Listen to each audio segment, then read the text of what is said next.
मुझे उस आदमी से बात करते हुए 8 दिन गुजर गए थे। उसकी आवाज़ ऐसी जादू भरी थी कि मैं तो उसकी आवाज़ की जादू में ही खोकर रह गई थी। उसकी बातों ने मेरी नींद उड़ा के रख दी थी। कौन कहता है कि मर्द ही औरत की मोहब्बत में पागल हो जाता है, दीवाना हो जाता है, उसका आशिक बन जाता है। मैं एक लड़की होकर उस आदमी की आवाज़ की दीवानी थी। मेरा जी चाहता था कि वह रात भर अपनी बातों का रस मेरे कानों में घोलता रहे और मैं उसकी बातों को सुनती रहूं। अभी मेरी उम्र ही क्या थी, मैं सिर्फ 18 साल की हुई थी और मैं बीए फर्स्ट ईयर की स्टूडेंट थी। नई नई जब कॉलेज में गई तब से लड़कियों की बातों ने तो मेरी दिलचस्पी पढ़ाई से हटा दी और दूसरी इश्क मोहब्बत की तरफ मोड़ दी थी। मेरे दोस्त अक्सर मुझे अपने बॉयफ्रेंड के बारे में किस्से कहानियां सुनाती और मैं बड़ी दिलचस्पी से उनकी बातें सुनती थी। एक बार मेरी दोस्त रीमा मुझसे कहने लगी, तुम क्या खामोशी से हमारी बातें सुनती रहती हो, अपनी भी तो कोई दास्तां सुनाओ। उसकी बात सुनकर मैंने ठंडी आह भरी थी। मैंने कहा, मेरी कौन सी दास्तां है, मेरा ऐसा कोई चक्कर नहीं है। मेरी बात सुनकर उसने हैरत का इजहार किया था। कहने लगी, दिव्या तुम इतनी खूबसूरत हो, ऐसा कैसे मुमकिन है कि कोई लड़का तुम्हारे हुस्न का दीवाना ना हुआ हो। मैंने कहा कि मैं कभी किसी लड़के को देखने की कोशिश नहीं की। सच तो यह था कि अंदर ही अंदर मुझे इन सब बातों से डर भी लगता था। वह कहने लगी, तुम तो पागल हो। अरे, तुम्हारे मोहल्ले में इधर उधर के बहुत से लड़के रहते होंगे, उन्हें देखा करो, उनको देखकर स्माइल पास किया करो। अब वह दौर नहीं है कि लड़के लड़कियों के पीछे घूमते रहे। जब तक लड़कों को लड़कियों की तरफ से रिस्पांस नहीं मिलता, वह भी आगे नहीं बढ़ते। छुट्टी के बाद मैं घर आ गई। घर आकर जब रात को सोने के लिए अपने कमरे में लेती तो मुझे लगा कि रीमा की बात ठीक है।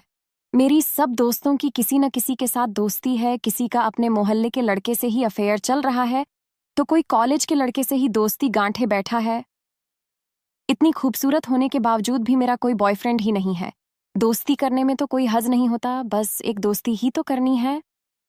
मेरे मम्मी पापा दोनों ही जॉब करते थे। मैं उम्र के जिस हिस्से में थी, मुझे अपनी माँ की ध्यान की जरूरत थी ताकि वह मुझे अच्छा और बुरा सीख सके। लेकिन उनके पास तो समय ही नहीं था। मेरे मम्मी पापा दोनों ही ऑफिस में जॉब करते थे और शाम को जब वह घर आते तो आते ही मेरी माँ किचन के कामों में बिजी हो जाती और पापा भी अपनी फाइल्स लेकर बैठ जाते और ऑफिस के कामों में बिजी हो जाते। पूरा दिन मुझे बस यही इंतजार रहता कि कब मेरे माँ बाप घर आएंगे तो मैं उनसे बातें करूंगी, लेकिन यह मौका मुझे नहीं मिलता था। 10वीं क्लास तक तो मेरी दिलचस्पी अपनी कोर्स की किताबों में ही थी, लेकिन कॉलेज में आकर मैं रोमांटिक नॉवल पढ़ने लगी थी अपने दोस्तों से। मैं रोमांटिक कहानी किस्सों की किताब लेकर आती थी, लेकिन जब मैं उनको पढ़ती थी तो हीरो हीरोइन के बोल्ड से सीन पढ़कर और रोमांटिक लाइंस पढ़कर मेरे दिल में भी अजीब से जज्बात उभरने लगे थे।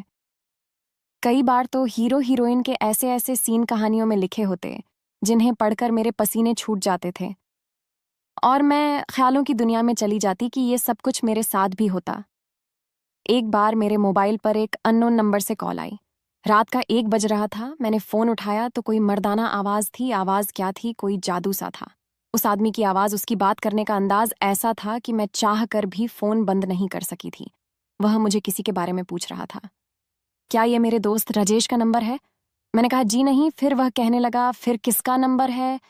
वैसे तो मुझे उसके सवाल पर फोन बंद कर देना चाहिए था, ये कहकर कि ये रॉन्ग नंबर है, लेकिन मैंने झट से अपना नाम बता दिया। मैंने कहा, ये दिव्या का नंबर है और मैं दिव्या ही बात कर रही हूं। मेरी यह बात सुनकर वह हंसने लगा। कहने लगा, आपकी आवाज बहुत अच्छी है, मुझसे दोस्ती करेंगे? यह सुनकर तो मेरे दिल की रफ्तार बेलगाम घोड़े की तरह भागी थी। ना मैंने उसे कोई जवाब दिया, ना ही मेरा दिल चाहा कि मैं फोन बंद कर दूं। मुझे अपनी दोस्त रीमा की बात याद आने लगी कि अगर ऐसा मौका मिले तो हाथ से जाने मत देना। अरे यही तो दिन होते हैं एंजॉय करने के। उसके बाद तो मुझे अपनी पढ़ी कहानी का एक सीन भी याद आने लगा, जहां हीरो हीरोइन की मोहब्बत की दास्तान एक फोन कांटेक्ट से होती है। मैंने कहा, मैं आपको जानती नहीं हूं तो दोस्ती क्यों करूं? मैं जानबूझकर बात बनाई थी। वह कहने लगा, इसीलिए तो कह रहा हूं कि दोस्ती कर ले। दोस्ती करेंगे तभी तो जान पहचान बढ़ेगी। मैंने कुछ अदाएं और नखरा दिखाने के बाद उससे दोस्ती करने की हम ही भर ली। मैं बेहद खुश थी। मुझे तो यूं लग रहा था जैसे कि मैं अपनी पूरी दुनिया को अपनी मुट्ठी में कर लिया हो। खैर, गलत रास्ते पर चलने में मजा बहुत आता है। और ये रास्ता बहुत आसान भी लगता है। मेरे साथ भी ऐसा ही हो रहा था। पछतावा तो इंसान को बाद में होता है, जब सब कुछ खत्म हो चुका होता है। मुझे अभी 8 दिन ही उस इंसान से बात करते हुए थे कि उसने जो फरमाइश मेरे सामने रखी थी, मैं तो समझ नहीं पा रही थी कि जवाब क्या दूं। वह कहने लगा कि अपनी तस्वीर मेरे व्हाट्सएप पर सेंड कर दो, मैं तुम्हारे चेहरे को देखना चाहता हूं। मुझे यकीन है कि जैसी तुम्हारी आवाज खूबसूरत है, तुम खुद भी खूबसूरत होगी। यह सुनकर मैं सोच में पड़ गई थी कि क्या करूं, क्या ना करूं। मैंने सोचा कि मुझे रीमा से पूछना चाहिए। मैं अगले दिन कॉलेज जाते ही रीमा को अपना हमराज बना लिया। मेरी बात सुनकर पहले तो वह एकदम से चौंक पड़ी और फिर खुश हो गई। कहने लगी, तुमने तो बड़ा ही अक्लमंडी का काम किया है। अरे यही तो दिन होते हैं, हवाओं में उड़ने के, मौज मस्ती करने के। उसके बाद तो बस जिंदगी की जिम्मेदारियां में बंध जाते हैं। फिर कहने लगी कि तुम घबराओ मत और अपनी तस्वीर उसे भेज दो। मैंने कहा कि बस मुझे यही डर है कि किसी अजनबी को अपनी तस्वीर भेजना कुछ गलत ना हो जाए। मैं समझ नहीं पा रही थी कि मैं क्या करूं, क्या ना करूं। मेरी माँ से मेरा कोई दोस्ताना माहौल न था कि मैं अपने दिल की बात उनसे कह पाती। वह तो मेरी कोई भी बात ध्यान से सुनती ही ना थी। उनके पास इतना टाइम ही नहीं होता था, कभी मेरे पास बैठी नहीं थी। जब भी मैं उनसे बात करने के लिए उनके पास बैठी, तो वह अपने पर्स से ढेर सारे पैसे निकालकर मेरे हाथ पैर रख देती और कहती, और ज़रूरत हो तो बता देना, अपनी पढ़ाई पर ध्यान दो। और उसके बाद वह अपने कमरे में चली जाती। मेरे पापा भी बस खाने के बीच ही मुझे कुछ देर बात करते थे, और वह भी यह कि तुम्हारी पढ़ाई कैसी जा रही है, सब ठीक तो है ना, पैसों की ज़रूरत हो तो मुझे बताना। कभी कभी मैं सोचती थी कि शायद मेरे माँ बाप का मुझे बस यही रिश्ता है कि मुझे मेरी हर ज़रूरत की चीज़ दे देते हैं, लेकिन उनके पास मुझे देने के लिए समय नहीं था। मुझे अच्छा बुरा बताने के लिए समय न था। मैंने अपनी दोस्त की बात मान ली और अपनी एक तस्वीर खींचकर उस आदमी के नंबर पर व्हाट्सएप कर दी। कुछ देर बाद ही मेरी उस तस्वीर पर दिल का इमोजी बना हुआ था। उसके बाद वह कहने लगा, देखा, मुझे मालूम था कि तुम बेहद हसीन हो। मैंने भी उससे कहा कि मुझे तुम्हारी तस्वीर देखनी है। वह कहने लगा कि तुम्हें मैं तस्वीर नहीं दिखाऊंगा, मैं तो तुम्हारे सामने आकर खुद को तुम्हें दिखाऊंगा कि मैं कैसा हूं। अब अक्सर वह मुझे मेरी तस्वीर मांगता और मैं उसे दे देती, लेकिन एक बार मुझसे कहने लगा, अगर तुम काले रंग की मैक्सी पहनो तो और भी ज्यादा हसीन लगोगी। कभी कहता कि लाल रंग तुम पर बहुत अच्छा लगेगा। यह सुनकर मैं शर्मा जाती। अब उसकी बातें मेरा चैन चुराने लगी थीं। उसकी मोहब्बत में धीरे धीरे इस कदर गिरफ्तार हो चुकी थी कि लगता था उसके बगैर मैं जी ही नहीं पाऊंगी। उसकी बातें मेरा दिल धड़कने लगी थीं। कुछ महीनों बाद ही मेरी BA फर्स्ट ईयर के पेपर हो गए थे और अब मैं सेकंड ईयर में आ गई थी। मेरी उम्र भी अब 19 साल की हो गई थी। जब मैं उसको बताया कि मैं 19 साल की हो गई हूं, तो वह कहने लगा, मुझे अपने घर का पता बताओ, मैं तुम्हें बहुत कीमती एक तोहफा भेजूंगा। लेकिन मैं उसे पता बताने से कतरने लगे। मेरे अंदर कहीं ना कहीं कोई डर जरूर था, लेकिन जब भी मैं रीमा से मशवरा मांगती, वह कहती कि दे दो, वह तुमसे इतनी मोहब्बत करता है, तुम्हें उसकी मोहब्बत पर शक नहीं करना चाहिए। मैंने उस आदमी को अपना पता दे दिया, लेकिन मैंने कहा कि मुझे दिन के समय कोई गिफ्ट भेजना, क्योंकि शाम में मेरे माँ बाप आ जाते हैं। उसने कहा, ठीक है, तुम्हें तुम्हारा तोहफा कुछ दिन बाद दिन के समय मिल जाएगा। अब मुझे उसके तोहफे का इंतजार था। दोपहर के समय एक आदमी दरवाजे पर दस्तक देने लगा। मैंने फौरन से दरवाजे के पास भाग कर गई और पूछा कि कौन है। तो वो कहने लगा, आपका कोरियर आया है। मैंने फौरन से दरवाजा खोल, वह 55 की उम्र के लगभग आदमी था। उसके हाथ में गिफ्ट पैक था। मैंने वह गिफ्ट पैक पकड़ लिया। मुझे लगा कि वह कोई TCS वाला होगा। उस आदमी की तेज नजरों ने मुझे नर्वस किया था। मैंने गुस्से से उसकी तरफ देखा। मैंने दरवाजा बंद कर दिया। जब वह तोहफा अपने कमरे में जाकर खोला तो मेरे होश उड़ के रह गए थे। वह एक बहुत ही महंगी खूबसूरत मैक्सी थी, जो कि लाइट पिंक कलर की थी, लेकिन उसका गला आगे पीछे दोनों तरफ से काफी गहरा था। मुझे वह मैक्सी तो बेहद पसंद आई थी, लेकिन मैं ये सोच रही थी कि मेरी माँ ने वह मैक्सी मेरी अलमारी में देख ली तो वह पहुंचेंगे कि इतनी फैंसी मैक्सी तुम्हारे पास कहाँ से आई है, तो मैं उन्हें क्या जवाब दूंगी। मैं अभी यही सोच रही थी कि तभी मेरे मोबाइल पर बेल बजनी शुरू हो गई। देखा तो वही नंबर था जिसकी मोहब्बत में मैं दीवानी हो गई थी। उसे लड़के का नाम अंकित था। मैंने फोन उठा लिया। अंकित कहने लगा, तुम्हें तुम्हारा तोहफा पसंद आया? मैंने कहा, हाँ, तोहफा बहुत पसंद आया। वह कहने लगा, तो फिर तोहफा देने वाले का हक भी अदा करो। मैं उसकी बात समझ नहीं पाई थी। वह कहने लगा कि मुझे तुम्हें इसी मैगज़ीन में देखना है। यह सुनकर तो मैं घबरा गई थी। मैंने कहा, तुम कैसे देख सकते हो? वह कहने लगा, वीडियो कॉल पर देखूंगा। और देखो, इनकार मत करना, वरना मैं तुमसे नाराज हो जाऊंगा। मैं उसे नाराज नहीं करना चाहती थी। मैंने कहा, ठीक है, मैं अभी तैयार होती हूँ। मैंने वह मैक्सी पहन ली। ऐसी फैंसी कपड़े मैंने आज तक नहीं पहनी थी। भले ही मेरे माँ बाप मुझे समय नहीं देते थे, लेकिन मेरी परवरिश ऐसी नहीं थी कि मैं इस तरह की ड्रेस पहनती। मैं हमेशा फुल कपड़े पहनती थी, लेकिन यह मैक्सी पहनकर मैं खुद को ही देखकर शर्मा गई थी। इसलिए मैंने एक दुपट्टा ले लिया। जैसे ही वीडियो कॉल की बेल बजी, मेरा दिल जोरों से धड़कने लगा। मैं बहुत नर्वस हो रही थी। पहली बार उस लड़के को यूं अपने सामने रूबरू देख रही थी।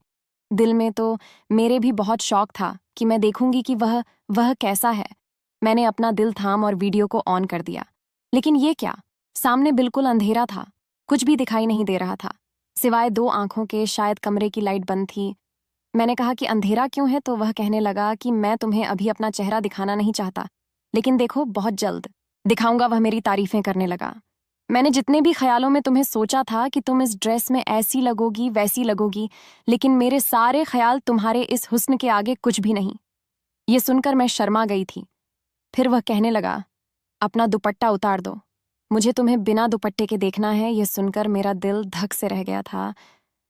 आज पता नहीं क्यों अंकित के अंदाज बदले बदले लग रहे थे। हम दोनों को फोन पर बात करते हुए काफी दिन हो गए थे, लेकिन कभी उसने 3rd क्लास टाइप की बात नहीं की थी।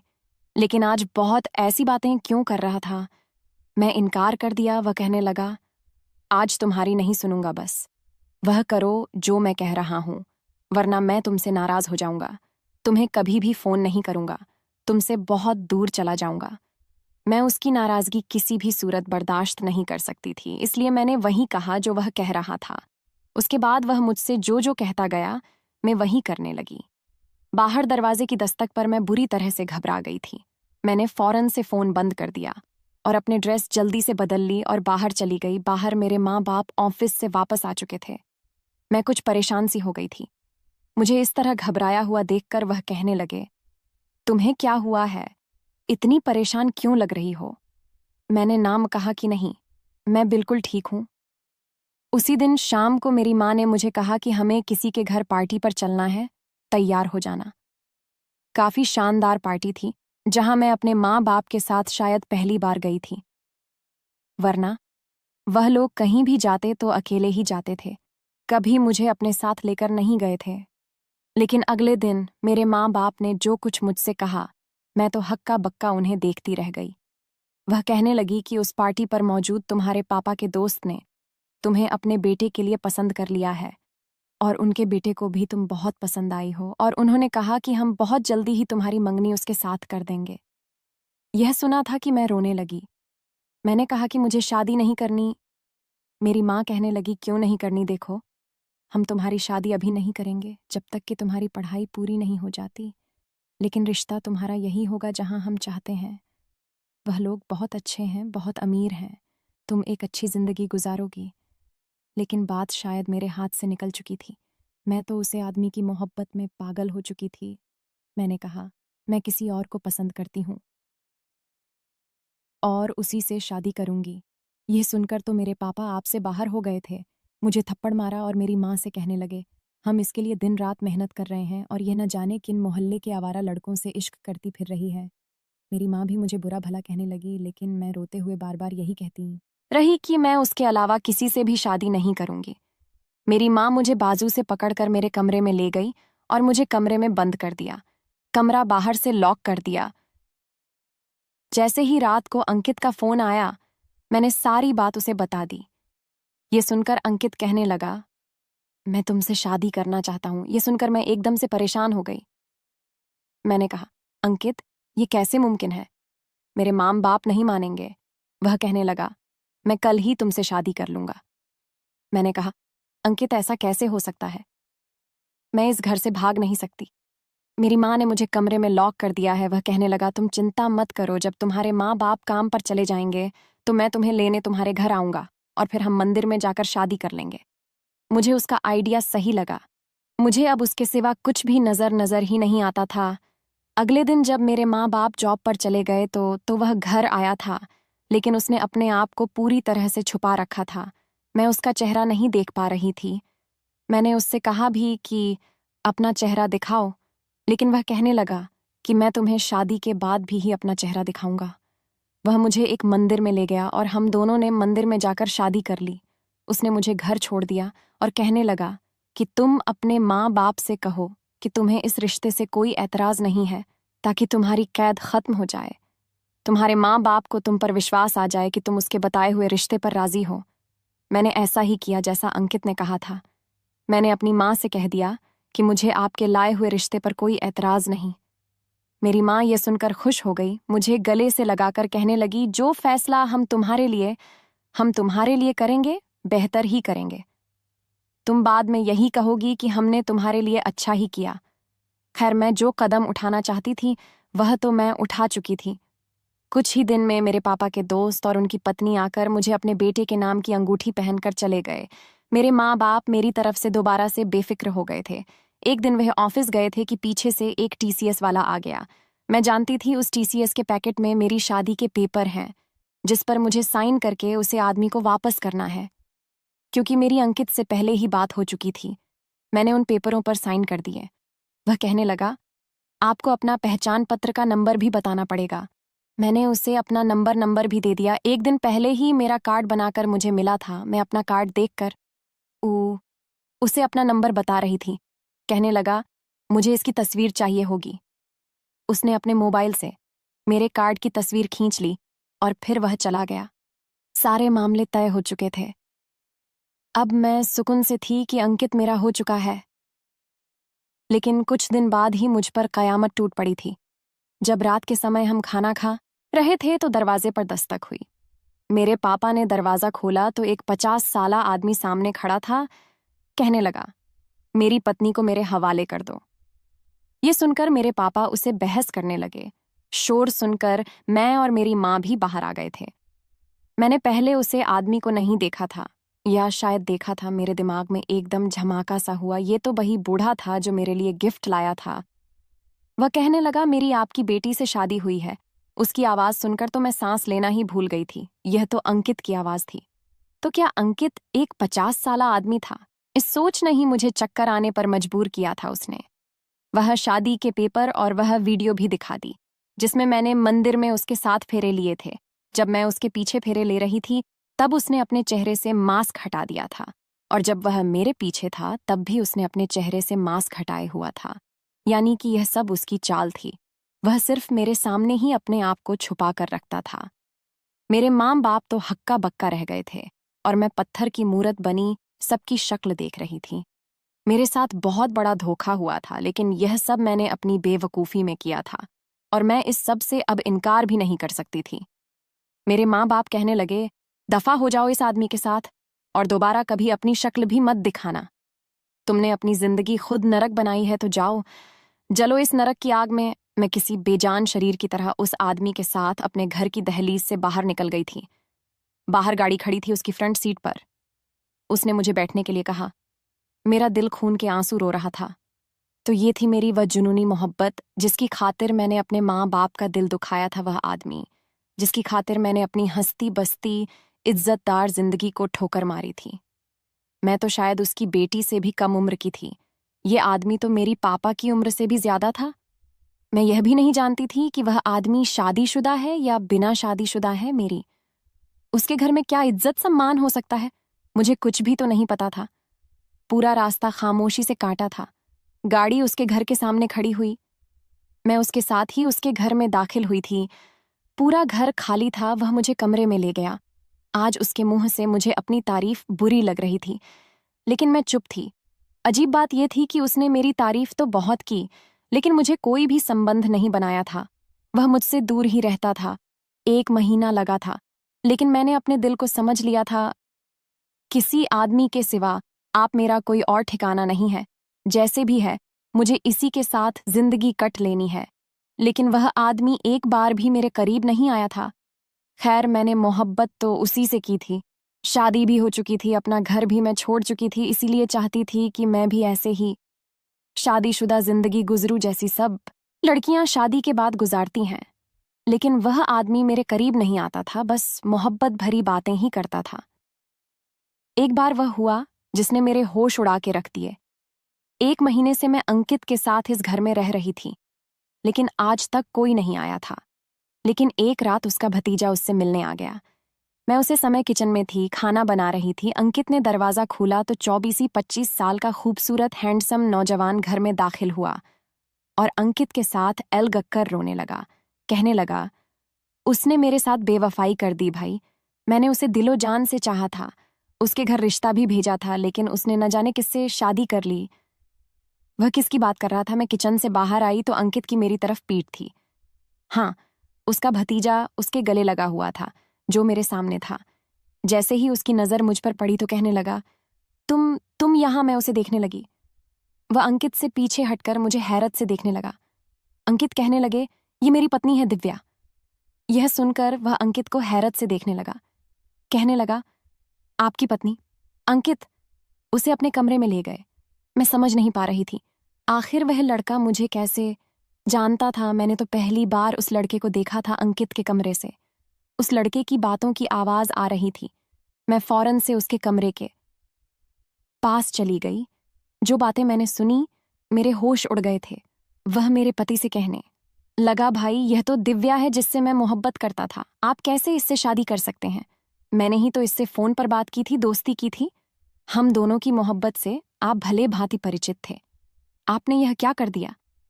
मैं आपको अपना सगा भाई समझता था, लेकिन आपने सौतेलापन दिखा ही दिया। यह कहकर वह रोने लगा था। मेरे पति कहने लगे, जब तुमने मेरे हाथ इस लड़की को गिफ्ट देने भेजा था, इसे देखकर मैं अपने होश खो बैठा था। इसलिए मैंने चोरी से तुम्हारे मोबाइल से तुम्हारी सिम निकाल ली और इस लड़की का नंबर मुझे अपने फ़ोन पर सिम लगते ही मिल गया था। और जब वीडियो कॉल पर जब मैं इस लड़की का हुस्न देखा तो सोचा कि तुम तो जवान हो, तुम्हें कोई भी लड़की मिल जाएगी। लेकिन मुझे यह लड़की पहले ही नज़र में पसंद आ गई थी और मेरी उम्र भी हो गई है, तो मुझ कोई भी अपनी लड़की नहीं देता। इसलिए तुम्हारा अधूरा इश्क मैंने शुरू कर दिया। मुझे लगा तुम इस लड़की को कुछ ही दिन में भूल जाओगे, लेकिन जब मुझे पता चला कि इस लड़की का बाप तुम्हारे पापा का दोस्त है और तुम्हारा रिश्ता भी इस लड़की से तय हो चुका है, तो मैं परेशान हो गया और इसलिए मैं जल्दबाजी में छुपकर इससे शादी कर ली। लेकिन देखो, मैं नामर्द हूं, पति के काबिल नहीं हूं, इसलिए इसकी इच्छा तो पूरी नहीं कर सकता। लेकिन वह मुझे अंकित समझकर मोहब्बत करती है, इसलिए मेरी मोहब्बत के सहारे जिंदगी गुजार लेगी। लेकिन तुम वापस चले जाओ और दोबारा यहां मत आना, वरना मेरी जिंदगी बर्बाद हो जाएगी। मैं आज तक तुम लोगों की खातिर बड़ी कुर्बानियां दी हैं। आज तुमसे अपनी जिंदगी की खुशी मांग रहा हूं, इनकार मत करना। मेरे पति उसे लड़के के सामने हाथ जोड़ रोकर विनती कर रहे थे और मैं थी कि मुझे लग रहा था जैसे मैं कोई खिलौना थी जिसे दोनों भाइयों ने मिलकर खेला था। मुझे खुद पर अफसोस होने लगा। मेरे बाप ने मेरे लिए अच्छा सोचा था। काश कि मैं यह सब ना करते, या काश मेरे माँ बाप मुझे अच्छे बुरे की तमीज़ सीखते, तो आज मेरा प्यार मेरे पास होता। मेरे माँ बाप ने मेरे प्यार को ही अनजाने में मेरे लिए चुन लिया था और मैं अंकित को अपनी गलती की वजह से खो बैठी थी। मेरी जिंदगी बर्बाद होकर रह गई थी। मेरी उन लड़कियों से विनती है कि कहानियां को पढ़कर मोहब्बत को ही सब कुछ समझ लेती हैं। कहानियों की जिंदगी और सच्चाई में बहुत फर्क होता है। भगवान के लिए माँ बाप की दिल को कभी मत दुखाना, वरना पछतावे के सिवा हाथ में कुछ नहीं आएगा। अगर कहानी सुनकर आपको अच्छा लगा तो हमारी कहानी लाइक करें, चैनल में नए हैं तो सब्सक्राइब जरूर करें। धन्यवाद दोस्तों।